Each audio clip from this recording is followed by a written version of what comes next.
मसूद अझहरचा मुलगा आणि भाऊ मुफ्ती अब्दुल रौफसह जैश ए मोहम्मदच्या 44 दहशतवाद्यांना अटक करण्यात आली आहे.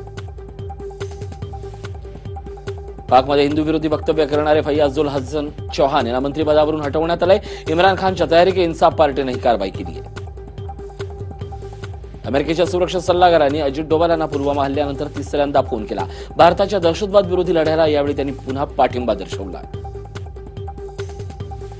पाकच्या सागरी हद्दीत भारतानं हल्ल्याचा प्रयत्न केल्याचा दावा पाकिस्तानच्या नौदलानं केलाय. मात्र हा हल्ला होण्यापूर्वीच पाक सैन्याने तो परतवून लावल्याची माहिती द डॉन या दैनिकाने दिली आहे.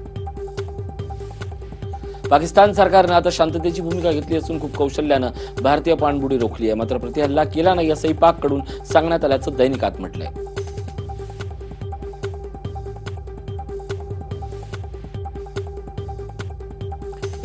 पाकिस्ताननं जो दावा केलाय तो पूर्णपणे खोटा असून भारताला जर हल्ला करायचा असता तर आपली सबमरीन ही पाण्यावरती आली नसती असं निवृत्त कमांडर रवींद्र पाठक यांनी म्हटलंय. दहशतवादी भारतावर आता पुन्हा एकदा 26/11 सारखा हल्ला करण्याच्या तयारीत आहेत. नौदल प्रमुख सुनील लांबा यांनी ही भीती व्यक्त केली आहे. समुद्रमार्गे दहशतवादी हल्ल्याची शक्यता आहे. काँग्रेसचे दिग्गज नेते दिग्विजय सिंग यांनी पुलवामा हल्ल्याला दुर्घटना म्हणून काँग्रेसची डोकेदुखी पुन्हा वाढवली आहे. त्यांच्या वादग्रस्त ट्विटनंतर दिग्विजय यांच्यावर टीकेची झोड उठली आहे. त्यातच मोदींनी दिग्विजय सिंग यांच्यावर मध्य प्रदेशमध्ये हल्लाबोल चढवलाय.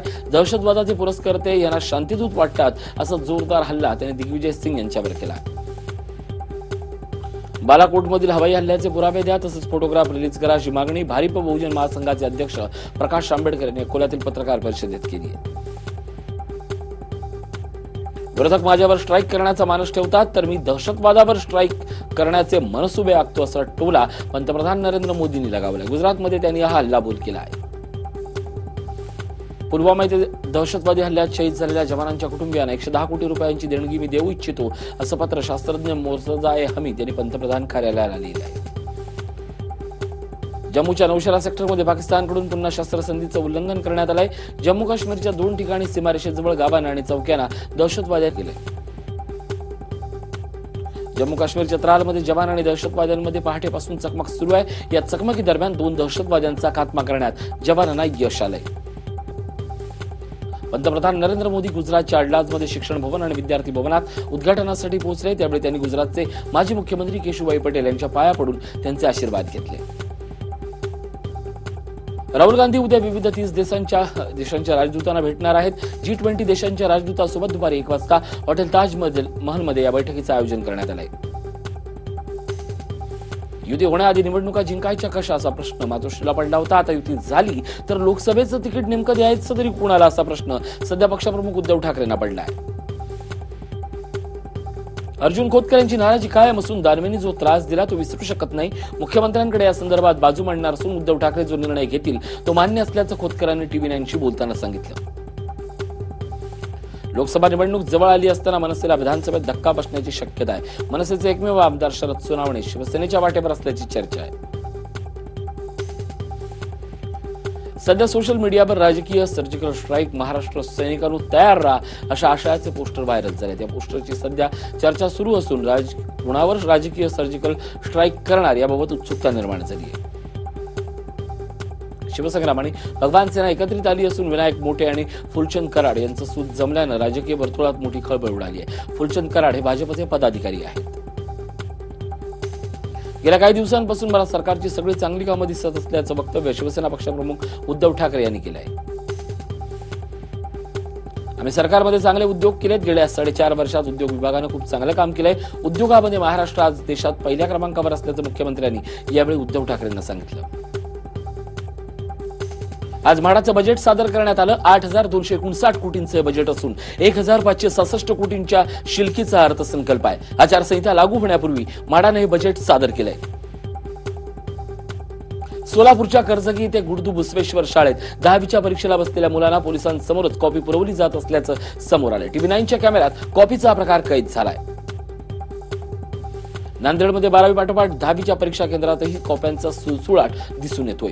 कंधार तालुक्यातल्या बारूळ येथील शिवाजी माध्यमिक शाळेत पोलिसांसमोरच शाळेच्या खिडकीतून उघडपणे विद्यार्थ्यांना कॉपी पुरवली जात होती.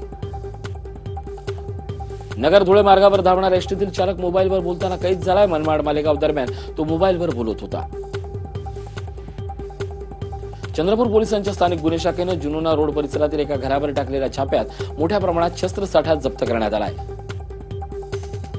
जालन्यात शेकडो किलोची हजारो खसखसची झाडं जप्त करण्यात आली आहेत. जाफराबाद तालुक्यातील काळेगाव परिसरातील ही घटना असून आरोपीला पोलिसांनी अटक केली आहे. 13 वर्षीय मुलासोबत बेडरूममध्ये हुक्का ओढून त्याच्यावर अनैसर्गिक लैंगिक अत्याचार करत अफगाणी तरुणाने त्याला धमकावल्याचा धक्कादायक प्रकार पुण्यात समोर आलाय. या प्रकारानंतर तरुण बेपत्ता झाला असून कुंडवा पोलीस पुढील तपास करत आहेत. ठाण्यातील मुंब्रा इथं आईनं आपल्या पोटच्या गोळ्याला निर्दयीपणे मारहाण केली. या मारहाणीचा व्हिडिओ तयार करून या निर्दयी आईनं आपल्या घटस्फोटित नवऱ्याला पाठवला आहे. क्रशर मशीनमध्ये उतरलेल्या कामगाराचा मशीन सुरू झाल्यानं दुर्दैवी मृत्यू झालाय. पाहणी न करताच मशीन सुरू केल्यानं हा मृत्यू झाल्याचं स्थानिकांचं म्हणणं आहे. धुळे शहराच्या पांझरा नदीलगत असलेल्या शिवाजी रोडवर परप्रांतीय रोज धुमाकूळ घालतायत. दरम्यान अशा छेडछाड करणाऱ्या एका परप्रांतीयाला मनसेच्या पदाधिकाऱ्यांसह कार्यकर्त्यांनी चांगला चोप दिलाय. नाशिकमध्ये कुत्रा चोरणाऱ्याला चोरास पकडून देणारा चक्क 21,000 रुपयांचं बक्षीस मिळणार आहे. कुत्र्याच्या प्रेमापोटी संतोष देशमुख यांनी हे बक्षीस जाहीर केले. भारतातील सर्वात मोठ्या आणि पहिल्या इंडिया ज्वेल पार्कचं आज नवी मुंबईत भूमिपूजन करण्यात आलं. मुंबईतील सर्वात जुना आणि ऐतिहासिक धोबीघाट पाहण्यासाठी पालिकेने 25 लाख रुपये खर्चून विविंग गॅलरी तयार केली आहे. सांगलीच्या मिरजमध्ये सध्या स्वीडनची सून सध्या चांगली चर्चेचा विषय बनली आहे. सांगलीचे संदीप पाटील यांचे स्वीडनमध्ये मिरियम फ्लेन हिच्यासोबत प्रेमसंबंध जुळले. दोघांचाही शाही विवाह सोहळा गोव्यात पार पडला. माणूस आणि प्राण्याच्या अतूट मैत्रीचं दर्शन घडवणाऱ्या बहुप्रतीक्षित जंगली चित्रपटाचा ट्रेलर बुधवारी प्रदर्शित होणार आहे. सिनेरसिकांमध्ये या ट्रेलर विषयीची उत्सुकता शिगेला पोहोचली असताना जंगलीचं नवीन पोस्टर आज प्रदर्शित झालंय. हा व्हिडिओ तुम्हाला आवडला असेल तर असे आणखी व्हिडिओ पाहण्यासाठी TV9चं YouTube चॅनल सबस्क्राईब करा, बेल बटण दाबा. ताज्या घडामोडींसाठी लॉग ऑन करा tv9marathi.com.